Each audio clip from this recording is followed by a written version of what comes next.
இந்த உடம்பு நான் இல்ல, இந்த மனசு நான் இல்லன்னு திரும்ப திரும்ப சொல்லணும். வலி இருக்கா? வலி நான் இல்ல. உடம்பு இருக்கா? இந்த உடம்பு நான் இல்ல. அ அழுகை நான் இல்ல. இந்த உணர்வு நான் இல்ல. மனசு நான் இல்ல. இந்த எண்ணம் நான் இல்ல. அப்படின்னு நான் இல்ல, நான் இல்ல, நான் இல்லன்னு கண்ண மூடி சொல்லும்போது, அப்ப நீ யாரு? அப்படின்ற கேள்வி உங்களுக்குள்ள வரும். அப்படி வரும்போது, அத தேடி போவீங்க. அப்படி தேடி போம்போது, அங்க உள்ள போவீங்க. உள்ள போகும்போது, உங்களுக்கு பல எண்ணங்கள் வரும். உங்கள சுத்தி என்ன நடந்தது?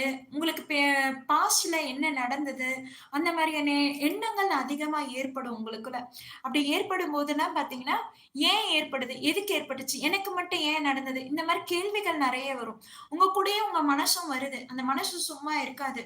அந்த மனசு வந்து எனக்கு மட்டும் இப்படி நடந்துச்சு. அவங்களுக்கு இவ்ளோ நல்லா நடந்துச்சு அப்படின்னு கம்பேர் பண்ற மாரியான கொஸ்டின்ஸ் வரும். ஆன்சர்ஸ் வரும். நெறைய வரும்.